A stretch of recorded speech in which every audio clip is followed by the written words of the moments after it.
I can't not talk about this because it's pretty crazy. Billions of dollars to mental health and the homeless population. A lot of them don't want to take the programs. A lot of them don't want to get the help that is necessary. You can't give them a choice. Either you take the resources that we're going to give you, or you decide that you're going to be locked up in jail. That's the way it has to be now. Or involuntary lethal injection or something. Just kill them. Yeah, Brian, why did it have to get to this point? Right. I would say this. We're not voting for the right people. In North Carolina, wake up. Yeah, it's like internet discourse, but it's on Fox. The way the black guy looks down, dude, look at him. He's like, he was like, hold on a second, come on, leave some work to the implication there. You can't say that shit out loud. They're gonna go for him, of course, right? Like the Trump has signaled a million times, over and over and over again. Trump has signaled that you know, he wants to put homeless people in camps. He wants to empower local police jurisdictions to engage in policies like that. Man, can I like go on a spiel that I keep going on, but I want to like put it like definitively in a segment? The maximal rhetorical satiation thing. No one wants to put their nuts on the table. Everyone's just saying crazier and crazier shit, and nothing's happening. Like, things are happening, I should say, but like obviously it's not like nothing's happening. Charlie Kirk got assassinated. It was one of the most high-profile assassinations in human history. Happened like 5 days ago. But in terms of the positions of the administration, it seems like everyone's in a competition to get clicks on them, like ramping up over and over and over again how severe the stuff they say is. A lot of the stuff that used to be left to implication, now everyone just says. Like, people have been xenophobic and racist for a long time, right? Like, a really long time. But 10 years ago, or I should say 20 years ago, under Bush, usually when people were racist, they did it in pretty coded ways. You know, pull up your pants type stuff. Now, Charlie Kirk can go out there and he can talk like openly about like IQ, race and IQ, and you know, like rap music being degenerate. That's a word that's like come back in. Yeah, he can't say it anymore, but you understand. Yeah, people aren't welfare queen posting anymore, I guess is what I'm saying. It's not as coded by euphemism. But the thing is, and forgive me for maybe being like a little bit like speaking maybe a little bit generally here, but in the past 20 years, mainstream conservative behavior has shifted with regards to white people talking about black people, right? Like 20 years ago, I think the mainstream conservative message on black people is we're all Americans together. We all have problems to deal with together. You know, there are cultural differences that may cause different problems in different communities, but altogether, like, we're rising up. And a lot of the racism directed against black people was in the implicit, and it was in the coding, and it was in the deferred consequences of meritocracy. Like, oh, maybe if you did X, your communities wouldn't be so poor. Now, to be clear, that doesn't mean people back then weren't super racist, but that was how they did it. And nowadays, I feel like half of the current presidential administration would, if prompted, post a Wojak of George Floyd stepping on his own neck with a boot made of fentanyl. Or they would like gack post with him. You know what I mean? Like they wouldn't even think about it. They would just like, oh yeah, that's funny. Instantly. Yeah, they would Mike Lee post over it. Now, genuine question. Over the past 20 years, the rhetoric has gotten more racist. How much more racist has the country gotten materially?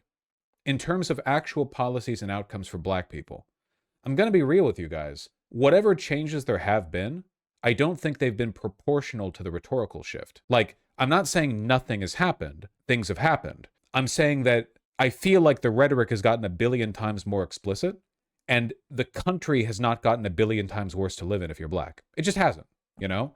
In fact, if anything, we're in this weird, like, limbo period where black Republicans will talk about how Charlie Kirk wasn't racist, and white Republicans will alternate between calling those black Republicans the good ones, but then Nazi posting in their free time. It's like, again, it's that liberal fascism bit, right? The racism is meant to be like a rhetorical kick, but it's not like, it's kind of, it's the end in itself. It's not building towards something, right? What we imagine in a traditional political system is that rhetoric is these are the building blocks that you use to build up support for legitimate political policies, right? So rhetorical racism is used to build and to justify structural racism. You know, you want to encode it. That is how the Nazis worked. The Nazis built and extended rhetorical anti-Semitism, rhetorical racism, rhetorical xenophobia. They amplified the rhetoric, and then they Oh my God, I don't have the sound off my phone. I had it on the other day because I was doing chores and I wanted to hear if somebody texted me. I can't believe it. I muted it. I fixed it. The interruption is over. So anyway, the Nazis used that rhetoric and built upon it and then enacted it through policy. All of the semantic and rhetorical bigotry the Nazis believed in and expressed, they backed up with policy. Didn't they? Homosexuals, homeless, Jews, foreigners, Slavs, everyone, every group they ran against, oh, they followed through, didn't they? Yes, they did. But now, I'm not getting that feeling. I think this guy just wanted to ramp up how edgy he was being about homeless people. I don't think this guy's internal doctrine is any more anti-homeless than this guy. I just think this guy is less stupid than this guy. They're both playing a game where you try to you get the most clicks, the most engagement for the edgiest statement, but there is a point you can't cross over, not because it expresses too much hatred. That's not the problem. The problem here isn't that that was too anti-homeless. The problem is that it was so maximally anti-homeless that it's something you have to follow up on. The game they're playing is not how hateful can we be without being too hateful. The game is how hateful can we be without being so explicit that it starts to make us look weak that we're not doing anything. And I think that's the problem the right is having right now. Because nowadays, there isn't much due diligence being paid when it comes to not crossing that line. RFK Jr. talked about putting autistic people in camps. Are we any closer to that? Has any work been done to advance this agenda? 99% of the shit that Trump has done has just been in executive order. The most materially influential things that he's done so far as president in his second term have been the tariffs with the economic and the cutting of U.S. aid. Even the anti-free speech stuff, for the most part, has been largely symbolic. Heavy media hype around a couple of big high-profile cases. Not much in the way of actual structural destruction of people's First Amendment rights. They keep working towards it. They keep gesturing at it. They keep justifying it. They keep arguing for it. They keep saying they're going to do it. And yet, right now, the court still reigns supreme. Don't forget ICE, Mexicans, and immigrants. That's the thing, though.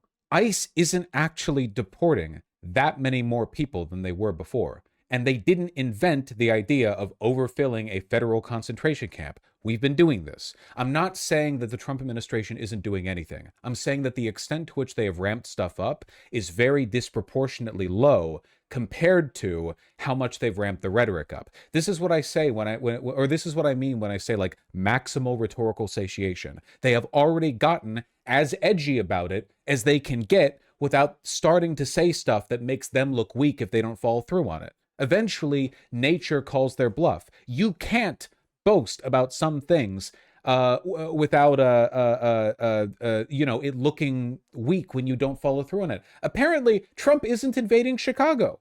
He talked about it. He aura-farmed about it. He posted AI images about it. He said he implied he was gonna burn it down. What's happening? There were even preemptive moves being made there. There were already National Guardsmen gearing up to go into Chicago. And then what happened? Well, it turns out that it was more valuable to talk about it than it was to actually do it. Again, I'm not saying nothing bad is happening. A lot of bad things are happening very, very quickly. I'm just saying that the reality of the bad stuff that's happening is totally unmoored from the rhetoric of what's happening. Again, the worst thing that has happened in this administration is the millions who have been killed by the cutting of U.S. aid. Millions. That's the worst thing that's happened. In terms of raw human death, it exceeds even Gaza, but nobody talks about it. Why? Because it's indirect and there aren't many cameras there. It's just people dying. Malaria, starvation, untreated water. It's abstracted, it's wide, it's broad. It's not as direct as a war, or an extermination, like what's happening with Gaza. It's not as direct as this guy calling for homeless to just be euthanized. You all understand what I'm getting at here, right? I know I'm rambling a little bit. It's just, this is what I mean. This is the hurdle that these guys are going to need to get over. And I don't know if I've ever seen an administration, not just American, but ever, like in any country, run into this problem. The Trump administration has the power to end democracy. The Trump administration has the power to do whatever they want, but it would require putting their balls on the table. There is no way to do that without risking themselves. They could risk legitimate political action. They could risk legitimate military pushback. They could risk an end to their comfy lifestyles. That, I think, ultimately is what it is. All these people, these pundits, these reporters, these politicians, people in the cabinet, people in Congress, all of them at the end of the day want to oar a farm in front of a camera and then go back home and just chill out. None of their hearts are into it. None of them really care. It's a job to them. They're not ideologically committed. 90% of these people were faking being neocons a decade ago. All of them were never Trumpers. And then, well, it turns out it's more politically expedient to be Trumpers. Okay, we'll be that now. But they didn't care about the neoconservatism either. They don't care about anything. Our system specifically selects for and rewards these types of people on both sides, Democrats and Republicans. People who are shifty. They don't care about anything. They're just there to fill a slot, you know? Now, would that kind of person want to risk everything to become a dictator or to be part of a dictatorial party? That's so much effort. That's so much work. Why, if you don't believe in anything anyway? Why sink all of that just at the chance of a life that's more stressful than the one you had before? Miller would. You're right. Stephen Miller, if he alone had the keys to power, would. I think he truly believes in this. And I think to an extent J.D. Vance does as well. There are a few other people who I think if they had the power would risk their futures and their lives to destroy this country. I do mean that, yeah. But I think overwhelmingly, this administration is made up of people who would not go down that road, including basically all of Congress, and that is a problem for them because it's difficult to run a country on your own. You guys understand what I mean, right? Like, again, I'm not saying nothing ever happens. I'm saying that past a point, you just have to put your balls on the table, and that is really difficult to do. That's really, really, really difficult to do. I've been reading and I've been listening, documentaries, videos, whatever, more about Hitler's early life because I'm interested, Mussolini's as well, because I'm interested, or Pol Pot as well. What makes people like that? And by like that, I don't mean evil, because I know what makes people like that. It's YouTube algorithm. What makes a person evil, and willing to throw everything away for a bit of power? And it turns out you have to be like really willing to throw your life away. Hitler was willing to go to jail for years after the beer hall putsch, you know? Mussolini legitimately did some pretty risky plays. There were multiple points in Mussolini's early political career where the then political system could have just like offed him. Like at any point, there was a solid like 5 to 6 year window in Mussolini's life where he was aware of the fact that the only reason they didn't was because they were weak.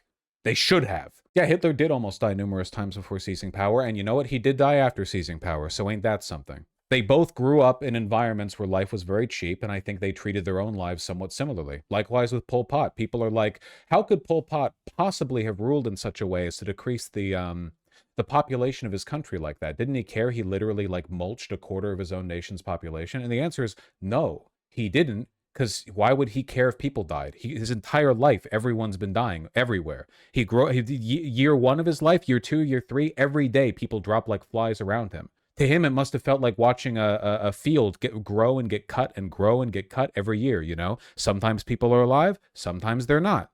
Nowadays, we have pretty high life expectancies. In the Western world, at least, we live pretty long. We think highly of our lives. We think highly of our relationships, of our longevity. Why risk it? Sorry, I understand this is like a ramble even by the standards of rambling, but I think it's important to understand, like, because people keep wondering, why so much back and forthing? Why up, then down? Why would Trump threaten to invade in Chicago, but then not invade Chicago? I just don't think anyone here wants to risk it, man.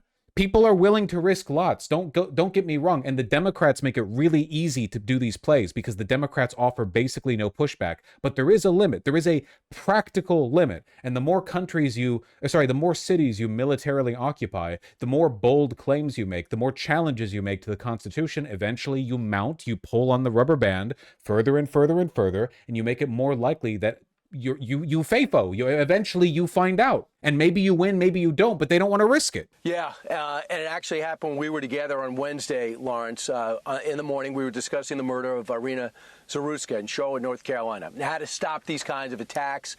by homeless, mentally ill assailants, including institutionalizing or jailing such people so they cannot attack again. Now, during that discussion, I wrongly said they should get lethal injections. I apologize for that extremely callous remark. I'm obviously aware that not all mentally ill homeless people act as the perpetrator did in North Carolina. And in a real dictatorship, a pundit like him would not hesitate to call for the death of uncooperative homeless people. Why would they care? The Nazis would have no issues with it.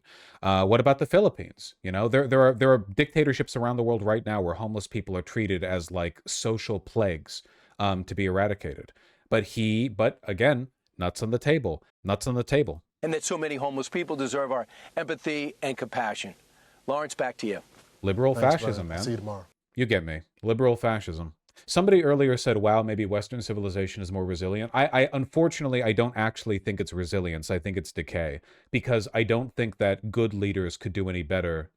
That's the corollary to this, right? It's inertia. Yeah. The more we congeal, like our system congeals around its current status quo, the more difficult it is to break it out in either direction, right? It's a lot more risk-free, I think, or it's a lot easier to direct a country that is new or has weak political norms, or that where people are very open to change. But right now, man, like half of this country thinks they want a revolution, but a tiny disruption in the quality of their day-to-day life would make them cry and kill themselves. Like, we're talking about a country where people wake up every day, think that they're Ryan Gosling in the Blade Runner sequel, go outside, look at the suburban landscape hell in front of them, and think, I wish for a war. I knew I was poor. I wished for a war so I could rise up. And then, like, they check their phone and see what's available on DoorDash, and they see that their favorite, like, nearby restaurant raised their delivery rate from free to $1.99, and then they go inside and cry. Like, that's where we're at right now. We're too comfortable.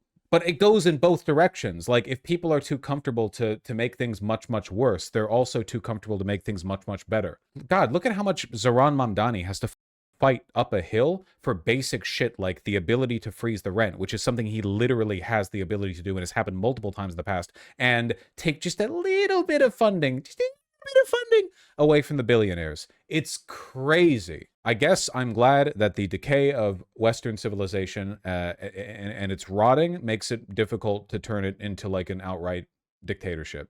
So that's cool. What does it decay into? I don't know. I guess it depends on like how climate change pans out.